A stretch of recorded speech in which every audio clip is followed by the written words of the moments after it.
de fato, a intensidade que a gente viu hoje do time do Flamengo quase que o tempo todo, e olha, o Felipe demorou a mexer, demorou a substituir e foi uma intensidade realmente impressionante o tempo todo. O Corinthians não conseguia jogar futebol no primeiro tempo.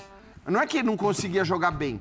O Corinthians não conseguiu jogar futebol no primeiro tempo. Fala pessoal, sejam muito bem-vindos e agora vamos acompanhar tudo que rolou nesse pós-jogo. Flamengo 1, Corinthians 0, na primeira partida ali das semifinais da Copa do Brasil. Um jogo muito aguardado por todos, né? As duas maiores torcidas do Brasil se enfrentaram ali. O Corinthians, apesar de estar numa minoria, a torcida gritou bastante no Maracanã, que por sinal a torcida do Flamengo não lotou, surpreendeu muito até. Não sei dizer se o ingresso estava muito caro, sei que não estava lotado o Maracanã, por jogo importantíssimo ali pelas semifinais. O Flamengo fez 1 a 0 naquele chute ali cruzado do Alexandro, né? Muitos criticaram, até o Hugo, mas acho que foi mais mérito do lateral do que erro do goleiro corintiano. O Hugo catou demais, pegou tudo e mais um pouco, em especial naquela chance ali onde o Gerson saiu cara a cara com o goleiro. Tava ele, o Hugo e o gol, e o Hugo conseguiu defender, meu. Inacreditável a chance perdida. E espetacular, né? A defesa do goleiro alvinegro. Vamos acompanhar tudo que a imprensa falou a partir de agora. O link da ESPN estará aqui na descrição para que vocês possam acompanhá-los na íntegra. Agora, sem mais enrolação, vamos pro vídeo. Umas opções que a gente já está criticando aqui, como o Corinthians estava exposto, tudo isso na sequência desse linha de passe. Certo, seu Jean Oddi? Sobrou o Flamengo hoje, hein? Tudo bem? William, boa noite, companheiros. Sobrou, eu acho que sobrou. Se o confronto nesse momento está aberto, muito se deve aos R$500 mil investidos. Um dinheiro bem aplicado, pelo Corinthians para que o Hugo pudesse jogar, porque ele foi essencial. Eu até acho que poderia ter ido melhor no lance do gol. Não dá para dizer que ele não falhou no lance do gol, mas se você for olhar o saldo, foi um grande saldo, porque ele fez grandes defesas o jogo todo, né? O Flamengo teve bolas na trave também, a exemplo do Corinthians, que até teve as suas chances, sobretudo no segundo tempo. Mas foi um Flamengo muito superior. Acho que chamou atenção aquela especulação de, veja bem, com o Felipe Luiz os caras estão correndo que nem louco, pro Tite ninguém corria. Não, tudo bem. Eu acho que, de fato, a intensidade que a gente viu hoje do time do Flamengo quase que o tempo todo, e olha, o Felipe demorou a mexer, demorou a substituir e foi uma intensidade realmente impressionante o tempo todo. O Corinthians não conseguia jogar futebol no primeiro tempo. Não é que não conseguia jogar bem. O Corinthians não conseguiu jogar futebol no primeiro tempo porque o Flamengo mandou no jogo. 40 minutos, tá? O primeiro chute foi aos 40. Isso. Os últimos 5, acho até que o Corinthians conseguiu jogar. Mas assim, o Flamengo se impôs absolutamente pela maneira como marcou, pela maneira como não deu espaço, pela maneira como roubou bolas, mas também pela maneira como foi vertical. E acho que essa é a diferença também do Flamengo que a gente viu, e o Pedro até falava, né? Dos jogos contra o Peñarol, em que o Flamengo ficou muito com a posse de bola no campo de ataque, até marcou alto também contra o Peñarol, mas ficava ali, um toque para um lado, toque para o outro, toque para um lado, toque para o outro. Olha, dá uma olhada assim, o que o Flamengo faz no momento que ele rouba as bolas nesse jogo contra o Corinthians, sobretudo no primeiro tempo. É aquele passe vertical, é indo para cima, é tentando resolver a parada e muito pelos lados. Aí não dá para deixar de mencionar o que o Calçade falou, assim, o espaço que o Corinthians concedeu ao Flamengo, sobretudo pelos lados do campo, era um negócio tão escancarado, tão claro, tão óbvio, que realmente me chamou a atenção o Ramon Dias não resolver esse problema ainda no primeiro tempo. Pois é, demorou muito. Ele não precisava nem das substituições, mas, cara, fala assim, ó, vou marcar com uma segunda linha de 4 e aí define. Romero, você vai para um lado, o Coronado, se que fosse, vai para o outro. O Héctor foi um coadjuvante o jogo inteiro, não tocava na bola, quer dizer, era um jogador que não estava fazendo absolutamente nada ali. Então, acho que o Corinthians também facilitou ao escalar esses 2 meias. Porque na hora que o Ramon Dias diz, vou escalar 2 meias, ou ele está pensando, cara, eu vou controlar o jogo, eu vou ter a bola e esses 2 caras vão me dar o controle do jogo. O que era muito improvável contra o Flamengo no Maracanã. Então, ou você controlava o jogo, ou você ia ser muito frágil na marcação. Foi o que aconteceu, especialmente na primeira etapa. Agora é o seguinte, né, Birner? Eu vi no começo do jogo, antes do jogo, quando saiu a escalação, muita gente, olha aí, ó os parças aí do Felipe Luiz. É o Gabigol, é o Bruno Henrique, é o Arrascaeta e o Gerson. Aí eu te pergunto, a gente já estava falando isso aqui na segunda, né? Dá para fazer diferente? Hoje teve a questão do Gabigol, o Plata, né? Que estava treinando, como disse aí o Pedro Ivo. Mas eu acho que todo mundo entregou. O Gabigol a gente pode discutir aqui a parte depois, mas assim, acho que todo mundo acabou de alguma forma entregando, mais, outro menos, mas todo mundo entregou. Inclusive nessa parte da intensidade. O Flamengo só não foi mais intenso quando não aguentou mais, até na reta final do jogo, né? Tudo bem? Tudo bem, William? Boa noite a você, ao Pedro, Jean, Calçade, aos fãs e às fãs do esporte. Eu ouvi tudo que os colegas disseram, eu concordo com algumas coisas, mas me ficaram algumas questões. Diga lá. Eu olho a escalação do Flamengo, De La Cruz, até o final de semana, não estava bem fisicamente. Gerson. Gerson. Sim. Mas maratona de jogos muito pesada. Arrascaeta. Também jogando muito abaixo. Fisicamente todo devendo. Final de temporada é isso. Isso. Bruno Henrique. Não estava bem também. Também não está bem fisicamente. O Gabigol não vou nem falar da parte física. Não, mas em campo eles realmente demonstravam isso. Ninguém estava inventando. Não estou falando da parte técnica. Outra questão. Não, fisicamente eles estavam demonstrando isso mesmo. Isso. Questão física. Mas de repente ficaram todos ótimos. Voaram, né? Voaram na pressão de saída de bola, na rotação, na troca de passes, nas triangulações, chegaram na cara do gol e só não golearam porque a atuação do Hugo Neneca foi muito acima da média. Sim. Muito acima da média. Eu concordo perfeitamente com o Jean. Os 500 mil reais... nossa! Esses 500 mil reais, se forem transformados numa classificação em Itaquera para a Copa do Brasil, são uma gorjeta perto do valor que vai ser pago por jogar a decisão. Só quem não deixou de ir na volta já pagou esses 500 mil reais em renda. Gente que desistiria hoje. Então, eu fico me questionando, porque eu não via nenhuma insatisfação dos jogadores do Flamengo com o Tite. O que aconteceu hoje?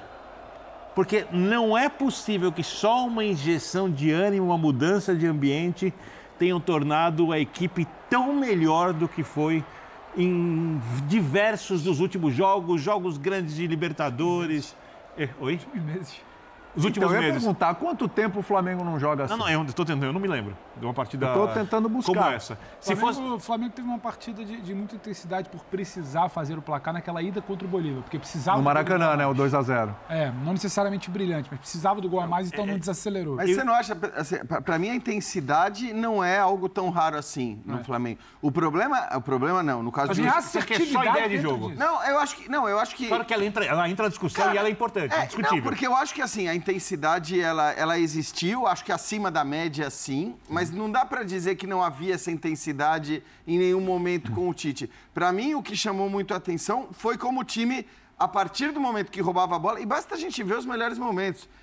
Os melhores momentos, eles simbolizam isso muito bem, porque não era aquele roubar a bola e ficar fazendo o que o Flamengo fazia com o Penharol. Tudo bem, o jogo direto. O jogo direto, é o jogo vertical. Então, sim. Assim, tinha uma ideia ali. Me parece que ali foi orientação. Aí já tem ele. Que o Flamengo jogasse dessa maneira de, cara, rouba a bola, mas não é roubar a bola para ter a posse de bola. Ele falou que queria esse tipo de jogo, inclusive na entrevista. Mas aí vamos voltar para aquele seu papo que eu concordo. Tinha uma orientação do ser vertical, tá muito claro. Vamos ver como é que era o desenho do jogo do Penharol.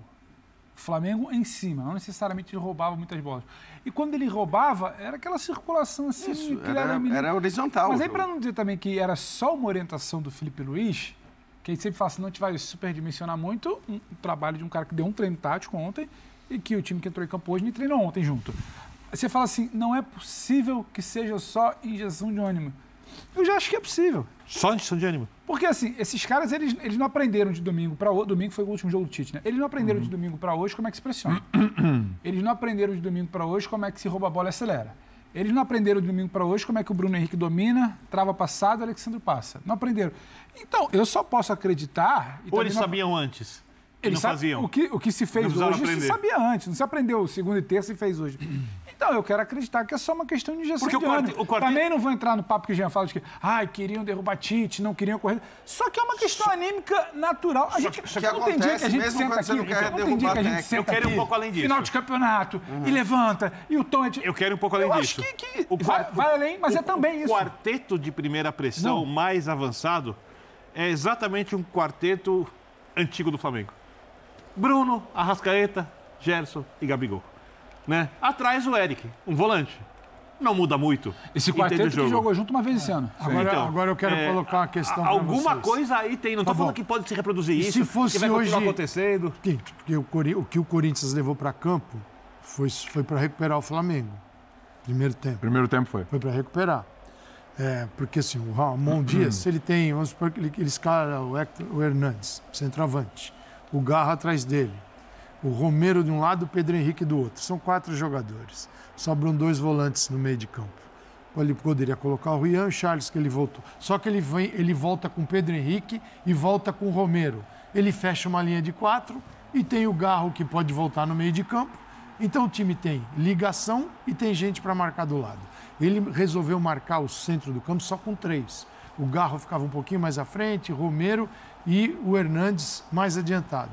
Então, assim, ele facilitou a chegada do Flamengo, porque não era uma linha de 4, eram 3, sendo que um deles não tem a menor condição de marcar ninguém, que é o Igor Coronado. Então, aí eu te pergunto, e se fosse o Peñarol hoje outra vez? Seria esse mesmo Flamengo que vocês estão relatando? Porque Seria, não, porque o Peñarol não deu campo pro Corinthians, eu também acho. tem um adversário, Claro. falou, Flamengo, vem com tudo que eu quero mandar a Copa do Brasil para o espaço hoje. Não, Esse foi o Corinthians no primeiro tempo. Se fosse o Peñarol, não teria um espaço pra você verticalidade, identificaria essa vontade. O Peñarol marcava 5 Então, vezes mais que o Corinthians sim, hoje. mas- Nossa, mas o Peñarol é um time organizado. Sim. Perfeito. Isso aqui, o que se viu dentro Eu do não campo, sei se o Corinthians Flamengo foi uma bagunça. construiria com tanta facilidade, mas que ele esmagaria o campo de ataque, varia o Peñarol e ficar dando bico pra frente o tempo É inteiro. que assim, também... Tenho minhas dúvidas. Porque eu acho que assim, a gente fala da tal A gente da, vai ver isso da nos próximos intensidade. jogos, né? Primeiro, Não, hoje. Os a próximos jogos são os intensidade próximos para jogos. roubar a bola, você só consegue ter no momento em que o seu adversário está com a bola. É uma questão lógica. Não era o precisa ir não era o que muito... o Peñarol queria. E aí vamos lembrar. A média de posse de bola do Flamengo contra o Peñarol foi 75% de posse de bola. Basicamente não dava para ser maior. Quer dizer, o Flamengo teve a bola o tempo todo contra o Peñarol e não dava para ser mais intenso para roubar a bola do Peñarol. Por isso que eu estou dizendo que, para mim, a questão nem é tanto essa. A questão é o que o Flamengo fez a partir do momento em que ele teve a bola. Contra o Corinthians, hoje, 57% de posse de bola. Então, assim, Nem foi um absurdo. ele não teve tanta bola assim, mas na hora que ele teve, ele agiu da maneira como agiu, e aí eu estou plenamente de acordo com o Calçade. É claro que contra o Corinthians fica mais fácil você agir dessa forma, porque a escalação do Ramon Dias no primeiro tempo foi bizarra. E não estou falando como profeta do acontecido. Eu olhei a escalação e falei, cara, tudo bem você imaginar que você vai escalar Coronado e Garro juntos em algum momento. Com qual proteção? Não contra Não era o hoje. Flamengo no Maracanã num jogo de Mas mata-mata. essa aqui é Então ele saiu amostragem agradecendo os deuses. uma amostragem que a gente usou bastante, um dado que a gente usou bastante nos 2 jogos contra o Peñarol, era como caras fundamentais no meio de campo do Flamengo perdiam muitas bolas, que era o caso de Arrascaeta e De La Cruz. Eu não sei exatamente, o Vitor pode até olhar. Eu acho que o Arrascaeta também perdeu coisa de entre 15 e 20 bolas hoje. Só que é o que o Tio fala, eu acho que é mais do que não ter a bola, é a postura depois. Depois que se perdia a postura, eu acho que não ia ter esse cenário de jogo do Peñarol. Mas a postura era diferente, não era simplesmente porque o Gabriel estava jogando, ou porque ele estava no Maracanã, ou porque tinha um treinador novo. Esse grupo aí se comportou de forma diferente, até quando ele caiu nos mesmos erros de um jogo contra o só Peñarol. que aí tem uma Perde coisa. a bola, acelera, abafa, pega, inverte para buscar o cara que vai entrar na área, não inverte para 1, Isso, 2, vai ficar 3, de lado. 4, 5. Que o Peñarol se defendia assim, a Calçada vai lá. Virava. Peñarol Colocar- tinha 2 volantes A em linha. falta de velocidade do Flamengo para circular a bola facilitava para esse Peñarol. E hoje a coisa foi Peñarol acelerada. tinha os 2 volantes aqui, Baez de um lado, quem que jogou lá no primeiro jogo? O Cabreira. Baez e Cabreira, que eram atacantes, mas jogaram aqui o tempo todo fechando. Então você tinha um time muito trancadinho, com o Léo Fernandes e o Max Silveira. Não, era um time organizado. O Corinthians foi uma desorganização, sim, que não dá para o Ramon Dias levar este Corinthians a campo no primeiro tempo e se surpreender com o que ele viu. Porque a escalação não mente. Logo de cara você vê que não segura. Então, assim, na minha cabeça o que pensava Ramon Dias a respeito do jogo? O que ele quis fazer? Porque é óbvio que não ia segurar o Flamengo. E eu estou usando o exemplo de uma equipe, de um Peñarol, que é um time organizadíssimo, que não foi o Corinthians. Sim. Para chegar onde? no Flamengo. O Flamengo tem 8 jogadores que participam. Então tá aí um pouco do que rolou nesse pós-jogo de Flamengo 1, Corinthians 0 pelo primeiro jogo das semifinais da Copa do Brasil, né? O Flamengo foi superior em boa parte do jogo, começou bem indo pra cima ali, colocando o Corinthians contra a parede, né? Ainda mais naqueles primeiros minutos, em especial o primeiro tempo. Teve essa chance aí que o Hugo fez essa defesaça na letra do Gabigol, só que em seguida o Flamengo acabou fazendo um gol pelo lado esquerdo.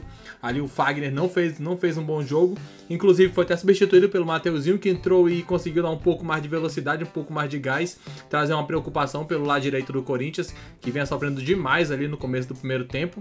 O Hugo levou esse gol aí, eu vi alguns reclamando, falando, o Hugo não defendeu, né, e tal, mas, pô, o que o Flamengo pressionou o Corinthians, cara, o Hugo foi, sem dúvidas, um dos grandes destaques da partida. Talvez o craque do jogo, né? Então a gente vê que o Flamengo foi superior, conseguiu até fazer o 2-0, porém, estava impedido ali o Gabigol num lance que certamente vai causar muita polêmica. Inclusive, eu quero que você comente aqui abaixo. E aí, o Gabigol estava impedido ou não estava impedido? Sem clubismo, comente abaixo, eu quero saber muito o que vocês pensam sobre esse assunto.